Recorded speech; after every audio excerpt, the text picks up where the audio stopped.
اعوذ باللہ من الشیطان الرجیم بسم اللہ الرحمن الرحیم یا ایہا النبی انا ارسلناک شاہدا ومبشرا ونذیرا وداعیا الی اللہ باذنہ وسراجا منیرا واحسن منک لم تر قط عینی واحسن منک لم تلد النساء خلقت مبرعا من کل عیب کأنک قد خلقت کما تشاء بلغ العلا بکمالہ کشف الدجا بجمالہ حسنت جمیع خصالہ صلو علیہ وآلہ صلی اللہ علیہ وسلم۔ ناظرین، آج سیرت النبی کی 15ویں قسط ہے اور یہ نبی علیہ السلام کی محبین کے لیے اور نبی علیہ السلام کے عاشقوں کے لیے بڑی اہم قسم کی قسط ہے، بہت ہی عمدہ قسم کی قسط ہے 15ویں قسط جو ہے۔ لہذا میری گزارش ہوگی کہ اس پر آپ کمنٹ بھی دیں گے اور اس پر آپ درود شریف بھی پڑھیں گے اور ان باتوں کو اپنے دل و دماغ میں بیٹھ کر مزید اپنے آقا علیہ السلام سے محبت کو بڑھائیں گے اور ان کی تذکروں کو مزید تازہ کریں گے انشاءاللہ۔ اور یہ جو 15ویں قسط ہے یہ نبی علیہ السلام کی صورت کے بارے میں ہے کہ نبی علیہ السلام کی صورت کیسی تھی۔ وَالضُّحَىٰ وَاللَّيْلِ إِذَا سَجَىٰ، اس آیت کی تفسیر بعض مفسرین نے یوں بھی کیا ہے، وَالضُّحَىٰ وَاللَّيْلِ إِذَا سَجَىٰ، قسم ہے نبی علیہ السلام کی روشن چہرے کا جس کے اوپر ان کے زلفیں چھائی ہوتی ہیں۔ خوبصورت چاند جیسے مکڑے کے اوپر نبی علیہ السلام کی جو بال مبارک ہیں اور زلفیں مبارک ہیں وہ جب چھا جاتی تھی تو اس کا منظر کچھ اور ہوتا تھا۔ نبی علیہ السلام 3 قسم کے بال رکھتے تھے، لما، جنما، وفر، کانوں تک اور گردن تک اور یہ منڈو تک۔ تو بہت حسین ترین قسم کے نبی علیہ السلام کے بال مبارک تھے جو کہ چہرے پر یعنی کبھی کبھار چھا جاتے تھے، جس کی طرف قرآن کی اس آیت میں کیا ہے وَالضُّحَىٰ وَاللَّيْلِ إِذَا سَجَىٰ۔ تو میں آج آپ حضرات کو نبی علیہ السلام کی صورت کے حوالے سے عرض کروں گا، آپ نے عقیدت اور محبت کے ساتھ سننا ہے۔ حضور نبی کریم صلی اللہ علیہ وسلم کا جو قد مبارک تھا وہ درمیانہ تھا، اس میں میانہ روی تھی۔ نبی علیہ السلام کا جو رنگ مبارک تھا وہ سفید اور سرخی مائل تھا۔ نبی علیہ السلام کا جو رنگ تھا وہ سفید اور سرخی مائل تھا اور ہر دیکھنے والا اس کے اوپر متاثر ہو جاتا تھا اور فریفتہ ہو جاتا تھا اور اس کا دیوانہ ہو جاتا تھا اور دیکھتے ہی کہہ جاتا تھا وَاللَّهِ لَيْسَ بِوَجْهٍ كَذَّابٍ، کہ اللہ کی قسم یہ کسی جھوٹے کا چہرہ نہیں ہے، یہ ایسا حسین چہرہ ہے کہ اس کو بہت خوبصورت کاریگری کے ساتھ بنایا گیا ہے اور بنانے کا اندر کمال کیا گیا ہے۔ اور عبدالمجید ندیم شاہ صاحب کیا خوبصورت کہتا ہے کہ حضرت یوسف کی چہرے کو دیکھنے والیوں نے اپنی انگلیاں کٹائی، لیکن محمد صلی اللہ علیہ وسلم کے چہرے کے دیوانوں نے اپنے گردنیں کٹائی ہیں۔ محمد صلی اللہ علیہ وسلم کی دیوانوں نے اپنے گردنیں کٹائی ہے۔ ادھر سے ایران سے ایک جاسوس آیا، ایران کے بادشاہ نے ہرقل نے بھیجا کہ جاؤ ان لوگوں کو دیکھو کہ ہماری یہ 2 لاکھ 3 لاکھ کی فوجیں ان سے جیت سکتی نہیں سکتی۔ آپ کچھ اندازہ کر کے آ جاؤ. تو جب وہ جاسوس آیا تو صحابہ رضوان اللہ علیہ مجمعین عمرے کے لیے حدیبیہ کے مقام پر آ کر رک گئے تھے. وہ جاسوس بھی 1400 صحابہ کی تعداد تھی، اس میں گھسا ہوا تھا. تو جب دیکھا کہ نبی علیہ الصلوۃ والسلام کہیں آرام کر رہے ہوتے، بیٹھے ہوتے، تو صحابہ باری باری جا کر نبی علیہ السلام کی چہرے کی زیارت کرتے تھے. سوئے صحابہ بھی اٹھ کے جاگ کے 2-4 مرتبہ نبی علیہ السلام کی چہرہ مبارک کو دیکھ کر پھر واپس آ کر اپنے بستروں پر اپنے مقام پہ لیٹ جاتے تھے. تو فرمایا نبی علیہ السلام کا جو رنگ تھا وہ سفید سرخی مائل تھا. سینہ چوڑا سینہ تھا، اور سینے سے ناف تک بالوں کا ایک باریک خط اور لکیر تھی. یعنی سینے سے لے کر ناف تک باریک سی، یعنی بالوں کی یعنی ایک خوبصورت سی لکیر، ایک خط کھینچی ہوئی تھی.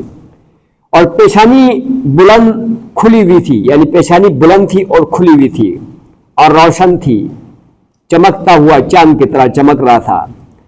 ناک اونچی تھی، نبی علیہ السلام کی ناک مبارک اونچی تھی.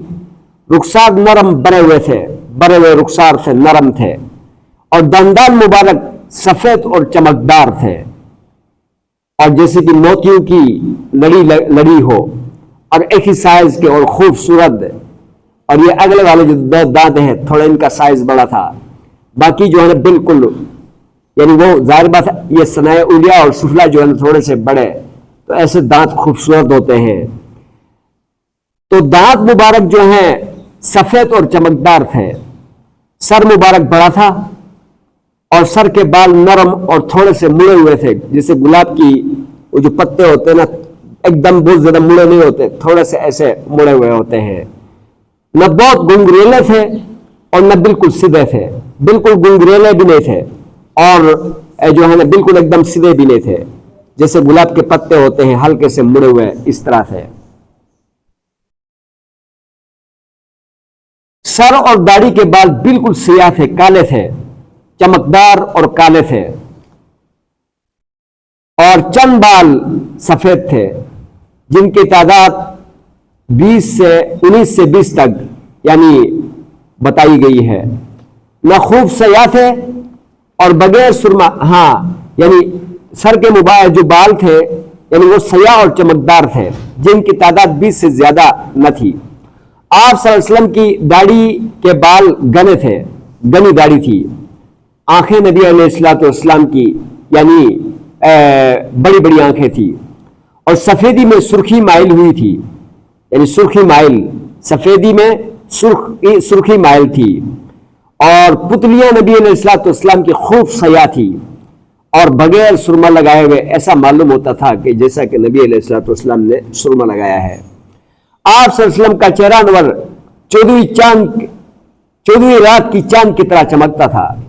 یعنی آپ صلی اللہ علیہ وسلم کا جو چہرہ تھا 14ویں چاند کی طرح چمکتا رہتا تھا. اور نبی علیہ الصلوۃ والسلام کی جو گردن مبارک تھی مناسب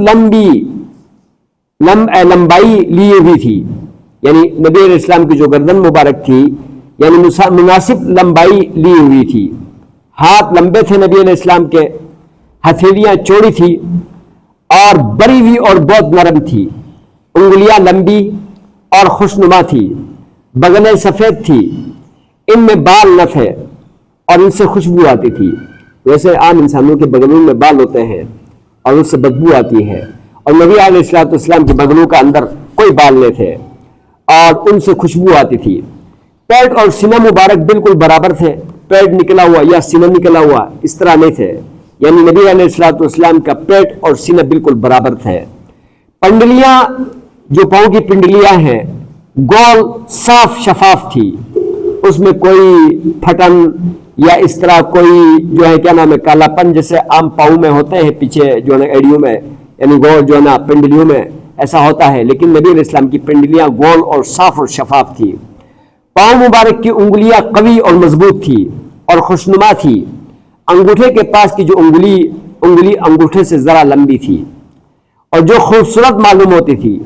آپ صلی اللہ علیہ وسلم کی چال نہایت متوازیانہ اور باوقار تھی. جب چلتے تو ایسا معلوم ہوتا تھا کہ اوپر سے نیچے کی طرف اتر رہے ہیں۔ غرض آپ صلی اللہ علیہ وسلم کا جسم مبارک نہایت معتدل اور سجیلا تھا۔ خاموشی کے وقت نبی علیہ السلام سے روب اور جلال برستا تھا، اور گویائی کے وقت لطف اور لطافت ٹپکتی تھی۔ جو شخص آپ صلی اللہ علیہ وسلم کو اچانک دیکھتا پیکر حسن و جمال سمجھتا اور متاثر ہوئے بغیر نہ رہتا، اور آپ صلی اللہ علیہ وسلم کو جو قریب سے دیکھتا ملاحت اور شیریں محسوس کرتا۔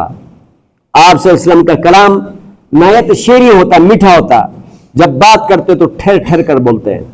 نبی علیہ السلام جب بات کرتے تو ٹھہر ٹھہر کر بولتے، اور جس بات کو سمجھانا مقصود ہوتا تو اس کو 3 دفعہ ارشاد فرماتے ہیں، تاکہ جو ہے نا کسی کے دماغ میں صحیح طرح بیٹھ جائے اور بیٹھنے کے بعد امت تک اس بات کو پہنچا سکے۔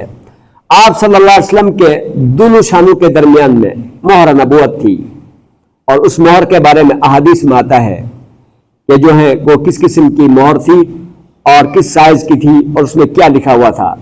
جسم مبارک سے خوشبو آتی تھی، نبی علیہ السلام کی جسم مبارک سے خوشبو آتی تھی۔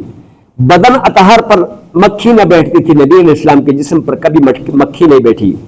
جس جانور پر آپ سواری فرماتے تو جب تک آپ سوار رہتے وہ جانور پخانہ اور پیشاب نہ کرتا تھا۔ یہ نبی علیہ السلام کی معجزت ہے کہ جس جانور کے اوپر نبی علیہ السلام سواری فرماتے تھے تو وہ پخانہ اور پیشاب نہیں کرتا تھا۔ جانور جو ہیں آپ صلی اللہ علیہ وسلم کے بدن اور کپڑوں میں جو نہیں پڑتی تھی، نبی علیہ السلام کے بدن اور کپڑوں میں جوئیں نہیں پڑتی تھی۔ آپ کے پسینے سے عطر سے عمدہ خوشبو آتی تھی۔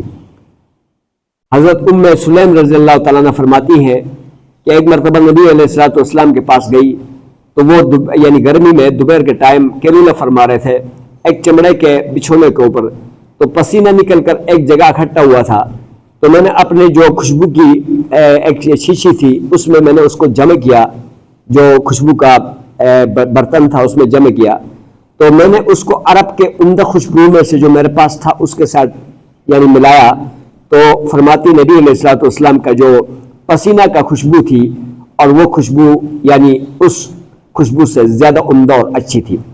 تو نبی علیہ السلام کے پسینے سے عطر سے عمدہ خوشبو آتی تھی۔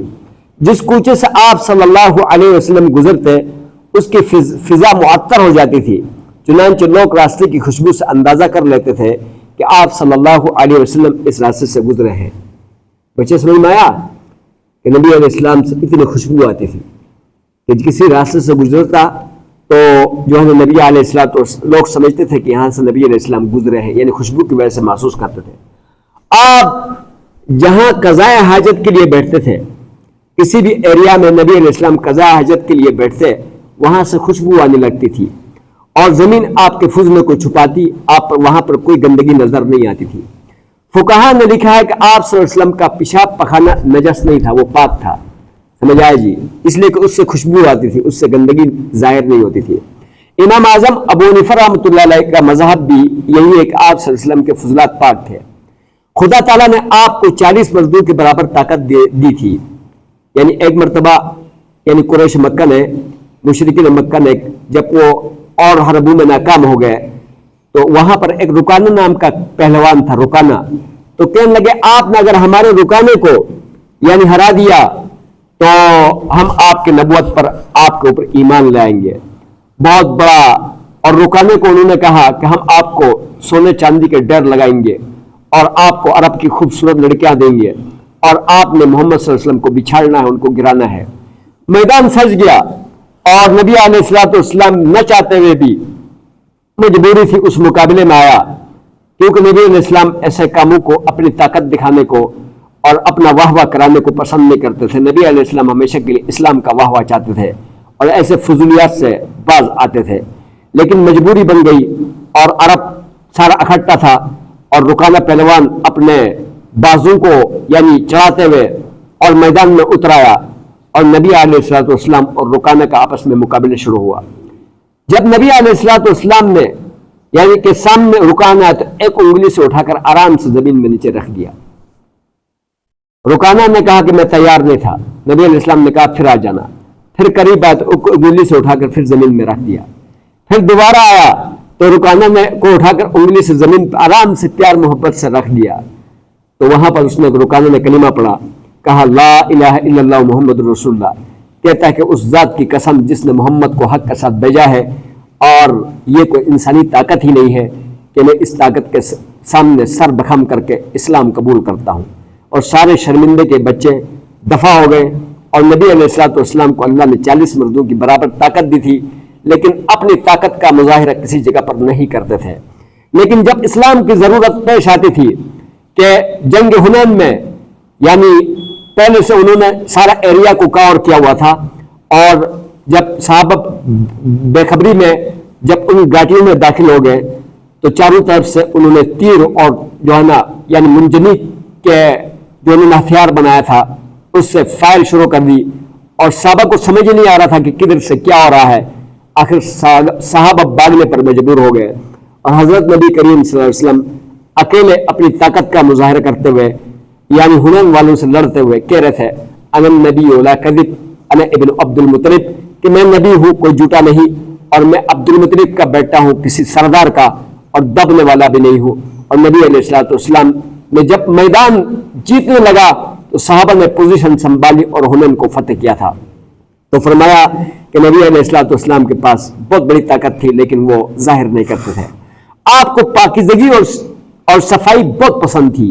نبی علیہ السلام بہت سونے اور پیارے اور پاک صاف رہتے تھے, اور میلا کچلے رہنے کو ناپسند کرتے تھے. بالوں کے دھونے اور کنگھی کرنے اور تیل لگانے کا آپ صلی اللہ علیہ وسلم نے حکم دیا ہے. ایک مداح کا بیان ہے کہ ایک مداح کا بیان حضرت حسان کا, وَأَحْسَنُ مِنْكَ لَمْ تَرَ قَطُّ عَيْنِي, تجھ سے خوبصورت میری آنکھوں نے دیکھا نہیں ہے. وَأَحْسَنُ مِنْكَ لَمْ تَلِدِ النِّسَاءُ, اور تجھ سے خوبصورت کسی ماں نے پیدا نہیں کر سکی ہے, کسی عورت نے پیدا ہی نہیں کی ہے. اور فرمایا کہ وَأَحْسَنُ مِنْكَ لَمْ تَرَ قَطُّ عَيْنِي وَأَحْسَنُ مِنْكَ لَمْ تَلِدِ النِّسَاءُ خُلِقْتَ مُبَرَّعًا مِنْ كُلِّ عَيْبٍ, کہ ہر عیب سے پاک کر کے آپ کو پیدا کیا گیا ہے. کأنک قد خلقت کما تشاء, جیسے کہ تو نے خود اپنا آپ کو جیسا کیسا چاہے ایسے پیدا کیا ہے. اور فرمایا بلغ العلا بکمالہ, اور اونچے اونچے درجات اور مقام کو پہنچا اپنے کمالات کے ساتھ. بلغ العلا بکمالہ کشف الدجی بجمالہ, اندھیرے روشن ہو چکے ہیں اس کی روشنی کی وجہ سے. حسنت جمیع خصالہ, اس کے ساری خصلتیں ادائیں سب خوبصورت ہیں. ہاں صلو علیہ وآلہ, اس نبی مکرم پر درود و سلام بھیجو اور اس کے آل پر درود بھیجو. وصلی اللہ تعالی علی خیر خلقہ محمد وعلی آلہ واصحابہ اجمعین برحمتک یا ارحم الراحمین.